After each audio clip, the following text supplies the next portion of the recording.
One of the new features on the channel this year that I have started creating is this What to Watch series, where normally on the day of the game I will drop a video saying, look, this is a matchup that's interesting, or someone like Ezeapole is getting his first start. It's worth watching how well he does, because it could be something that portends great fortune for the Kansas City Chiefs moving forward if they suddenly found a starting right tackle as a UDFA.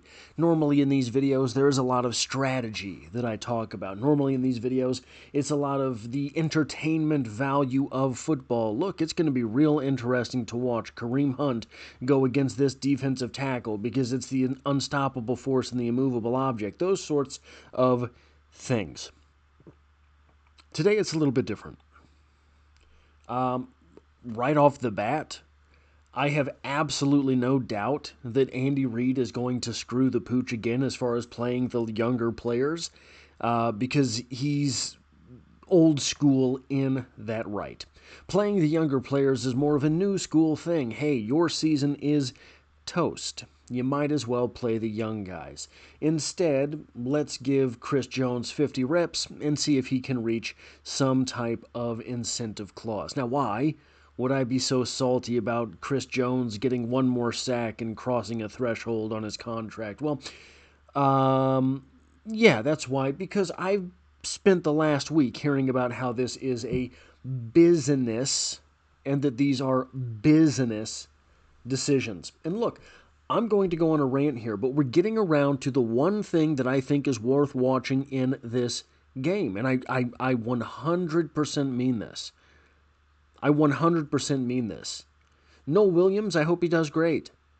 I hope he plays every rep. It seems that he might. Trent McDuffie shut down, right?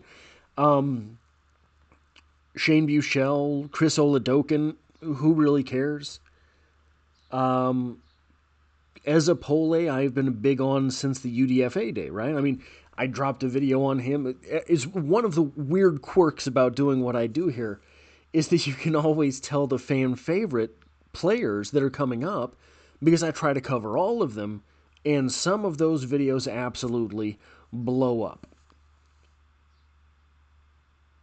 But moving to Kansas, that's not a business decision, is it? If it were a business decision, Clark would have moved to Austin, Texas, or Fort Lauderdale, or something like that. It was not a business decision. It was a blood-sucking decision. And I bet blood is not the only thing that Clark sucks. We're getting to the one thing worth watching in this game. I promise it is coming, but I have to get some of this off of my chest. I apologize. And this is not going to be a rant against Kansas, I promise you that. This is not against anyone in Kansas, I promise you that. But we're hearing a lot of messages in the media that aren't even conflicting. They're just kind of nonsensical. We're hearing a lot of messaging from the team that isn't even conflicting. It's just nonsensical. I've been a fan of Lamar Hunt my whole adult life, right? I find the Mavericks of life interesting. People who went out and decided, yeah, this is the way things are normally done, but I think we can do it better like that. I enjoy reading about and listening to visionaries. A lot of visionary people in the world, you can find almost all of them on YouTube in one form or another. Clark has none of those qualities. But people are three-dimensional, right? People have all sorts of sides. Every one of us has done things of which we're probably not proud. Most of us have probably done things that have gotten us into a little bit of trouble. Lamar Hunt did that, too.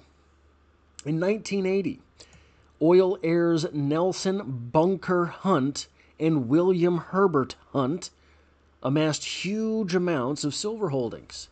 Well, that's fine and dandy. You get to buy silver. I'm a bit of a silver bug myself. But then, the Hunt brothers leveraged futures positions. Betting inflation and distrust of paper money pushed the price of silver higher and higher. You were coming out of the 70s. The 70s were not the greatest time for the American economy. People, in mass, wanted something hard to hold, like silver. Silver climbed from about $6 an ounce to about $50 an ounce. Nearly a 10x, right? $60 an ounce would have been a 10x, obviously, but it's close enough. If you have a stock that goes up 10x, you start to feel pretty good about yourself. If that stock went up 10x because you were lying to the press about that stock and its performance, things are a little bit trickier there. Exchanges and regulators responded by raising margin requirements on restricting new long positions. It's called the Silver Rule 7. Banks tightened credit. Prices and margin forced liquidation. Then something called Silver Thursday happened, and silver collapsed, triggering all sorts of losses in all sorts of places, all sorts of bankruptcies. People who were trying to buy silver, people who were trying to sell silver. And then there were civil judgments following. Now, Lamar, if you were familiar with this story but not familiar with Lamar being in this story, it's because he's not often reported in it, right? He was not the mastermind of the situation. But he was involved enough to find himself in litigation. Now, that is not the biggest part of Lamar Hunt's personality, not from what we can see here in Kansas City. But it was shyster behavior, right? We can admit that. You can admit you've done some stupid things. I can admit I've done some stupid things. That was kind of a stupid and greedy thing for Lamar Hunt to be involved in, to whatever extent he was, and certainly for his brothers to be involved in. They were trying to artificially manipulate the price of silver to make themselves very wealthy. They could have pulled it off, but it seems they got too greedy. And it came back to bite them. There's a lot of weird things in that contract that Clark Hunt signed with Kansas. Did you know, in the new building, Clark Hunt's office is in the corner of the visitor showers? Kind of strange if you ask me. Anyway, it was shyster behavior, plain and simple. Lamar was more than that, however. He was not just a shyster. He made a shyster move. His brothers made some shyster moves. Clark seems to me to be as ethically flat as the Marcus Allen poster that used to hang on the wall of my childhood bedroom. I have seen nothing from Clark Hunt except for he shows up in time to pose with a trophy, except that he shows up in time to pose with a governor, smile at all of the money he will inexplicably be able to squeeze out. So here's the thing. Again, I want to reiterate this. I don't have anything against anyone from Kansas, except Paul Rudd. I can't stand Paul Rudd. But you're getting all sorts of metaphors right now for this move from all sorts of places, all sorts of people who, frankly, if I'm being honest, if I'm going out and I'm just saying it, I'm just going to say it, don't seem all that intelligent. People telling you how you should feel about this. People telling you how you should think about this. People telling you how you should handle this.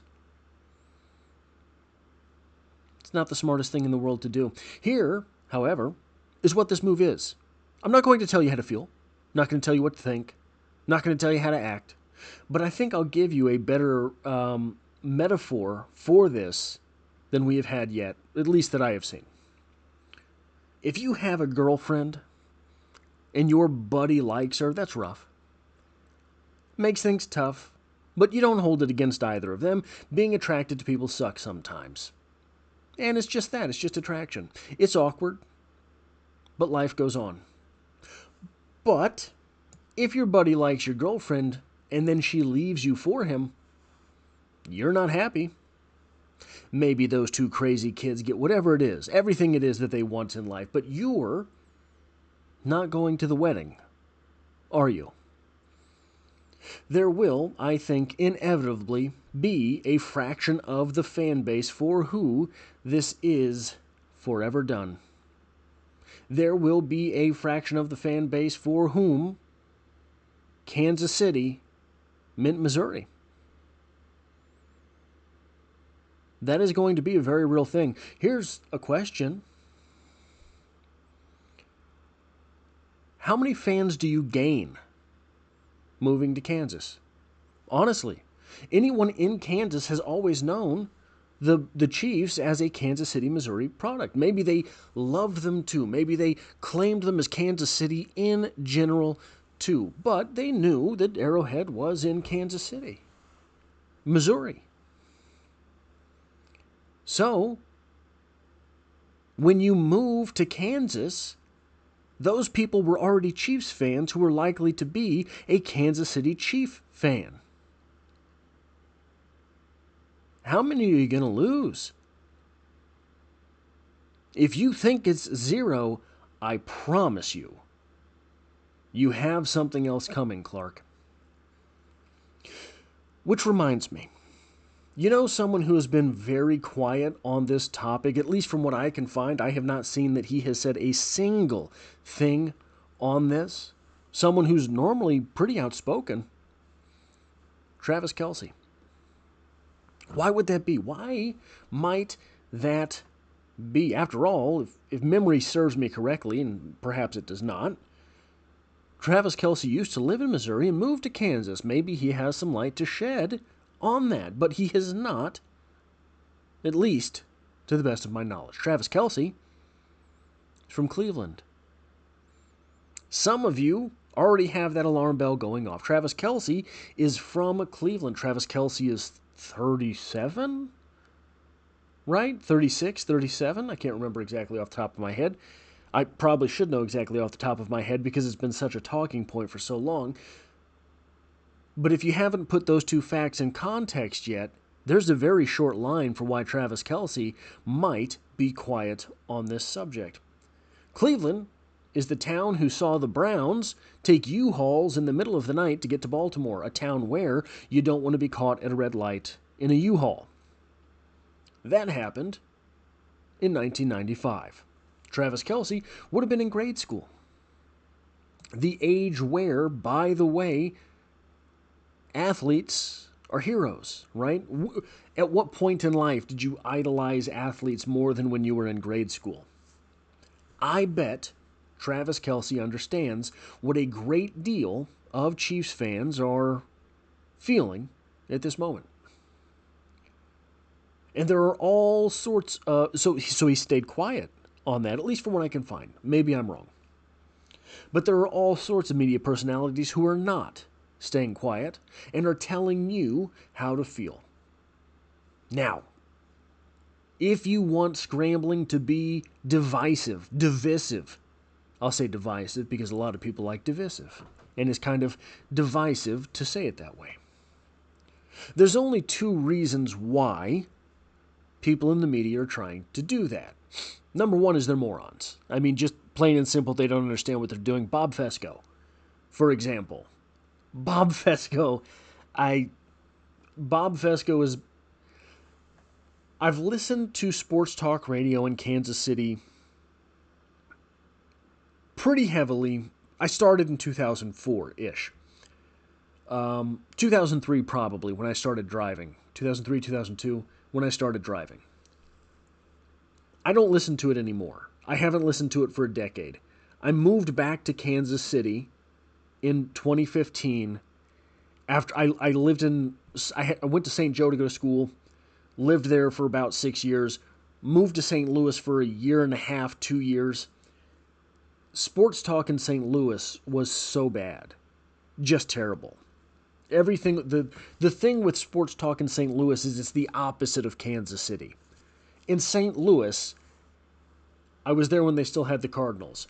Every year, the Cardinals were the number one Super Bowl contender. Every year, the Rams, were the number one Super Bowl contender. Every year, the Cardinals were the number one contender for Major League Baseball champion.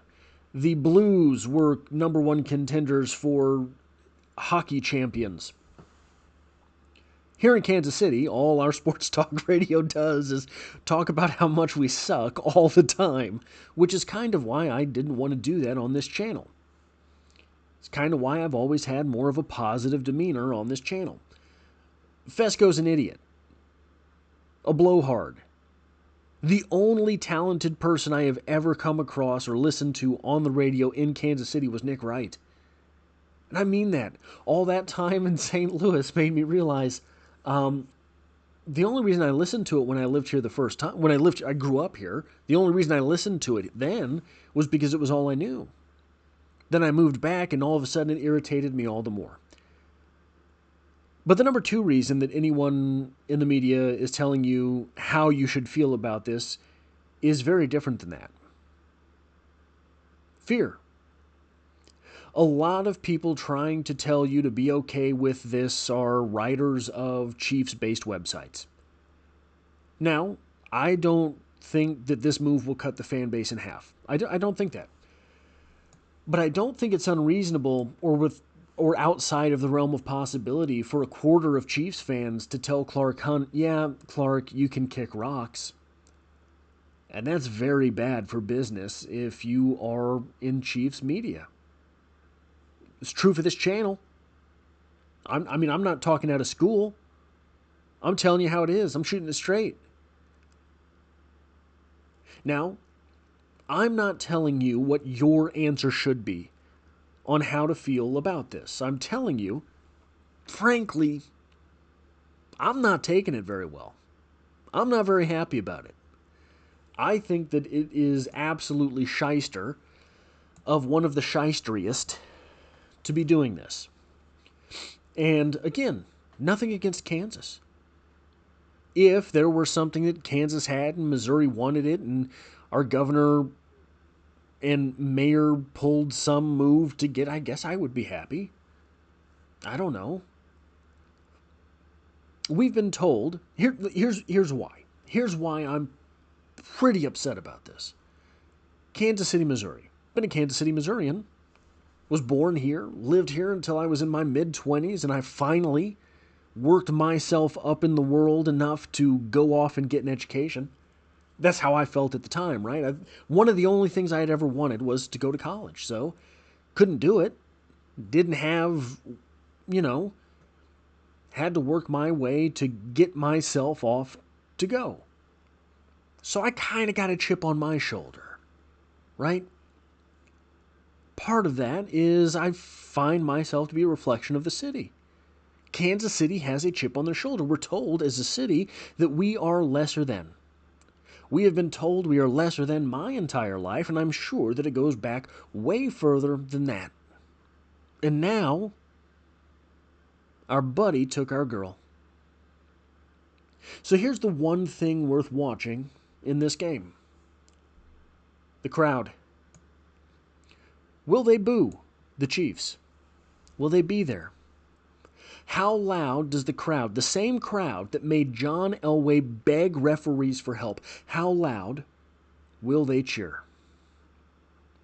The city who wears shirts with pride, shirts that say we are the loudest outdoor stadium. How loud will we be these next few years? Now, it's 100% possible that I'm just really salty right now, and I'll calm down. But you can probably tell over the past few days I haven't wanted to be here. That sucks for me. I started this because I wanted to do it. I've done it every day for, I think close to 3 years. It might be over 3 years. I can't quite remember. Every day I've shown up. There's been days where I'm a little bit under the weather today, but there's been days where I've been sick, still made a video. There's been days where things really didn't go well in my life. I still made a video. There's been days where I was super tired. Still made a video. I've worked, I think, 33 of the last 36 days because we're having trouble where I work. Still made videos. Some days made 2. I don't want to be here, right? And it might just be because it is so fresh. It is so new that the owner of the Kansas City Chiefs looked at the support that this fan base has given them for my entire life, right? I understand that I came to football at a time where Marty Schottenheimer had reinvigorated the fan base. But that whole time, through Romeo Crennel, through Todd Haley, through, Herm Edwards, through Dick Vermeil having absolutely no idea that the playoffs had started. 30 years without a playoff victory, right? All of this stuff. We still showed up. Now look, there were some sparse years. You go from Haley and Herm and Romeo, all three of those guys. Things will thin out a little bit. There were still people wearing Chiefs shirts down the street, Chiefs hats everywhere, right? The owner of that team just looked at this fan base and said, we got to do better, guys. We got to do better. So, yeah, I'm a little salty. And I understand if you want to unsubscribe because of that. But the one thing worth watching in today's game is the crowd. What happens? What is the atmosphere? Because that could tell us a lot about how the next few years are going to go until Clark Hunt is setting up shop in the corner of the opponent's showers.